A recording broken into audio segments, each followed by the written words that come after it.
jeter les bases d'une croissance beaucoup plus forte.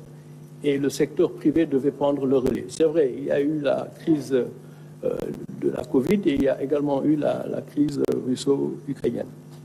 Mais disons qu'il demeure que le secteur privé n'a pas pris le relais de la croissance et le déficit budgétaire dans cette stratégie a été le double de ce qui a été annoncé. Néanmoins, la croissance a été donc en décélération depuis 2018, donc bien avant les deux crises qui ne peuvent pas être utilisées comme prétexte de ce point de vue.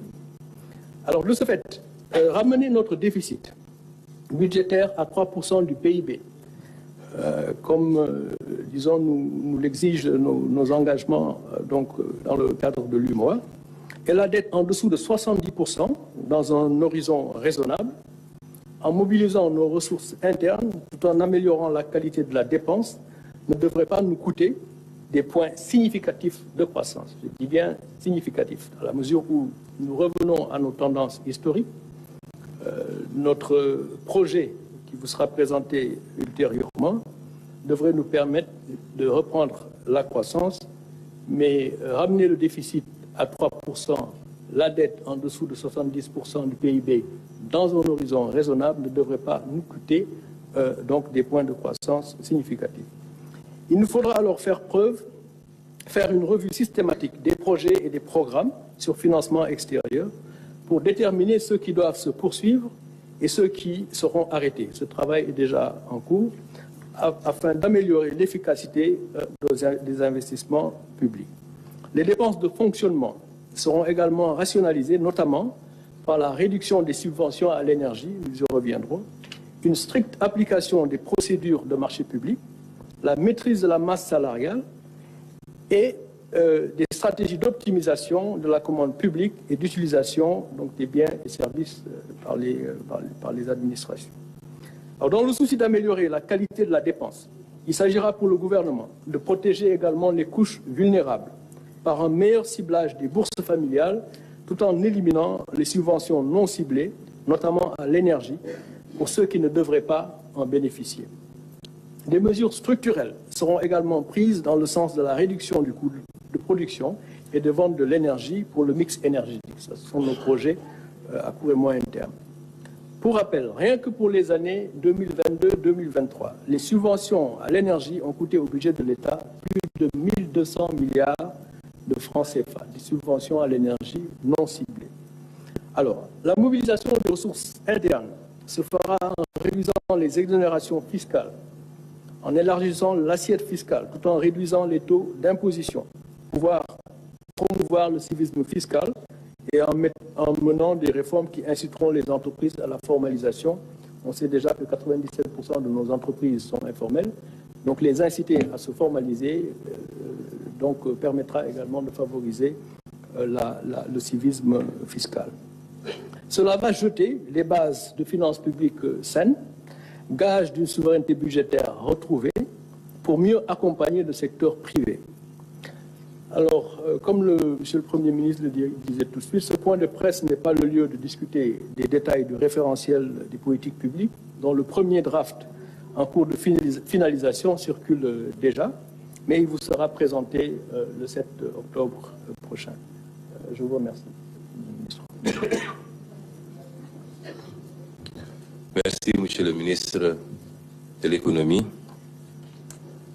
Je pense qu'il est important que tous les Sénégalais et toutes les Sénégalaises mesurent la gravité des moments que nous vivons. Il est extrêmement difficile d'intéresser les Sénégalais sur des questions qui relèvent d'une certaine technicité, particulièrement quand il s'agit des finances et du budget. Mais en langage très simple, je voudrais que les Sénégalais comprennent la situation. Et il était important pour nous de dresser cette situation de référence bien avant de vous présenter le nouveau référentiel le 7 octobre. Vous ne pouvez pas faire des projections sur les 25 prochaines années si vous n'avez pas fait l'état des lieux et la situation dans laquelle vous trouvez le pays. C'est d'autant plus important que, en tant qu'acteurs politiques, nous avons promis aux Sénégalais. Nous avons mené une lutte politique pendant 10 courtes et longues à la fois années, qui ont été consacrées par l'élection du président Bassirou Diomaye Faye. Et nous avions promis aux Sénégalais que nous les mènerions au sommet du gratte-ciel. Et je confirme ici que par la volonté de Dieu, nous le ferons.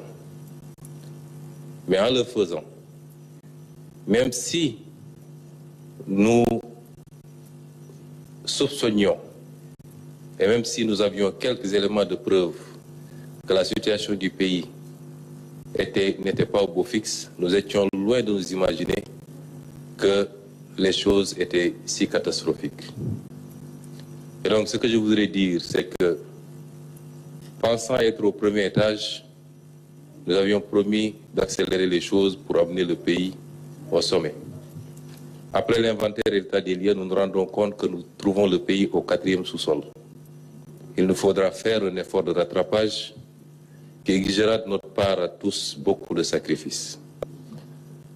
Mais en langage beaucoup plus simple, c'est que le ministre vient de nous dire, c'est que les autorités que nous avons remplacées ont menti au pays et ont menti aux partenaires en falsifiant les chiffres publics,